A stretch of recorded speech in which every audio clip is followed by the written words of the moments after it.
Kitang-kita sa video na ito ang mga sariwa pang pasa. Bugbog at namamagang binti ng 7 taong gulang na batang lalaki na si Kevin. Hindi niya tunay na pangalan. Narito po ang ilan sa mga larawang isinumite bilang ebidensya sa piskal. Makikita ho rito ang mga bahagi ng katawan ng bata na talaga namang napuruhan ng pamamalo ng akusado o yung inirereklamo. Nagkulay talong ho yung kanyang kita at binti kung makikita nyo sa kuha na ito. Ang kanyang braso mula ho roon sa baba ng siko papunta sa kanyang kamay. Makikita ho na puno ng pasa. Sa kanyang likuran, sa bandang puwitan, ganito po ang itsura ng mapuruhan ng pamamalo. Ang bahaging iyon ng kanyang katawan. Nagkulay talong at namuupo ang dugo. Pati po ang likuran ng bata, makikitang hindi rin ho nakaligtas sa pamamalo ng akusado. Kwento ng tunay na ama ng biktima na itatago namin sa pangalang Randy. April 29, 2024 na mangyari ang insidente ng pananakit ng stepfather nito sa kanyang anak. Ang rason ng pananakit: ayaw daw kasing matulog sa hapon ni Kevin noong araw na iyon. Grabe naman yan! Pinapatulog daw po siya. Ay ayaw matulog. Ang mababaw na dahilan. Kaya sinaktan niya yung bata.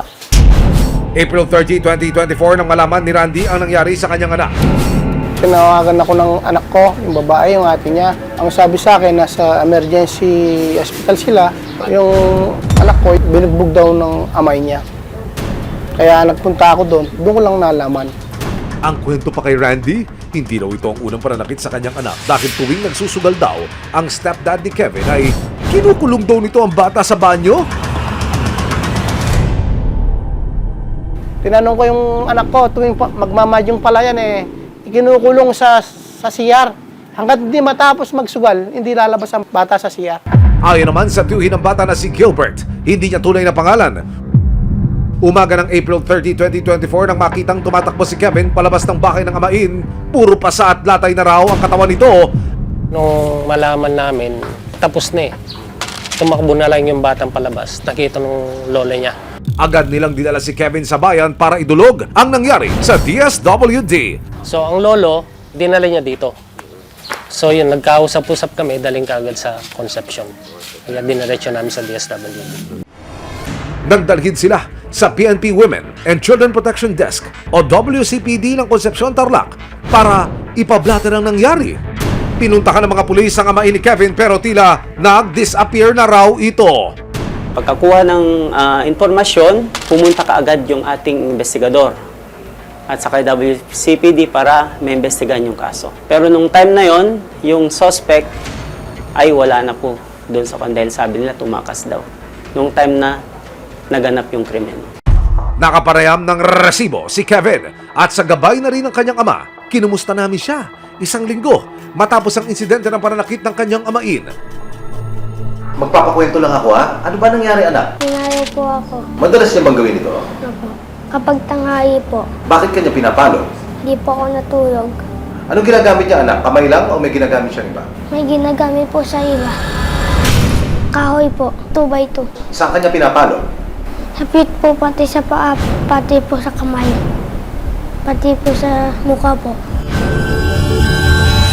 Sabi ko po, itigil mo na po, ibigyan mo na po ako. Kahit ayaw-ayaw po pinapayo ako. 2 taon na raw nakatira si Kevin sa kanilang tatay-tatayan simula na maghiwalay ang kanilang mga magulang. Isang OFW o Overseas Filipino Worker ang kanilang ina. Kaya ang bago nitong partner ang araw-araw ng kasama ni na Kevin. Kikita ko lang po siya dito pag pumupunta ako, nakakausap.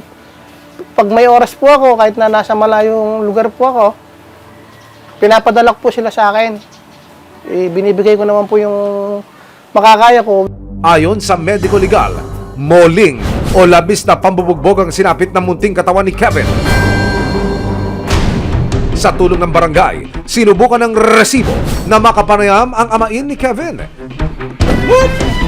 Kaya pinatawag ko kayo. Gusto ko kayong pumunta dun sa Purok Maligaya at ibitahin nyo dito. Ilang sandali pa lumipas pero walang lumalabas sa bahay ng amain ni Kevin. Ako! Hindi naman po. Kuya mo, send mo sa Hello, sir. Wala tao, sir. At tingin niyo sir, babalik pa siya. Hindi Kasi, Ay, hindi po namin alam, sir. Nandiyan po ba si Sir? wala, Wala po. wala. Yung isa nga po nandyan siya. Aba kuya, from stepfather to step out ka real quick ha? Pero buo ang pasya ng tunay na ama ni Kevin. Gusto ko lang po sana mangyari, magkaroon ng justisya nangyari dun sa anak ko. Kung talaga pong may batas tayo na sinusunod na proseso yan. May 6, 2024, sinamahan ng resibo si Randy sa Municipal Police Station ng Concepcion, Tarlac. Buo na ang kanyang desisyon na sampahan ng kaso ang bagong partner ng dati niyang asawa.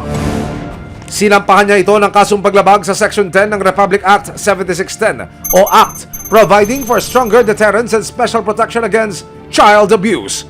Pwede nating isampa sa kanya ay yung Section 10, Paragraph A of RA 7610. Yung RA, sabi natin yung Republic Act 7610 na para sa mga bata, na nagsasabi yung acts of child abuse, cruelty, exploitation, and other condition prejudicial to the child development. Babalik po ako sa police station para po makakuha ng regular filing po sa kaso ng bata. Kung mapatunayang may sala, nakaharap ang amain ni Kevin sa 6 na taon at 1 araw hanggang 8 taon sa bilangguan. Gusto ko lang po, sir, mangyari talagang mapabilis po yung sa kaso na to para po mabigyan po ng justisya yung anak ko.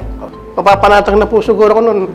Para naman masiguro ang kapakanan ni Kevin, inilapit siya ng resibo sa Barangay Kaluluan Violence Against Women and Children of Vauci para mabigyan ng counseling at intervention. Di po biro yung mga dinadana. So, asahan nyo po bilang barangay official, Vauci officer, kaantabay po ng mga kasama ko at si Kapitana. Magkikipag-coordinate through PNP or MSWD para sa ganung proseso. Sa ngayon, sa tahanan muna ng kanyang tunay na ama, maninirahan si Kevin. Sa anak ko na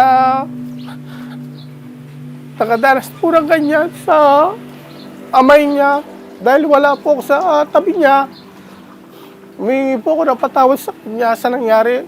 Mas may maganda pa po sana kinabukasan para sa kanya.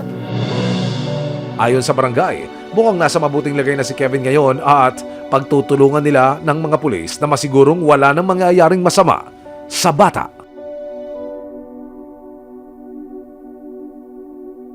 May aksyon, may ebidensya,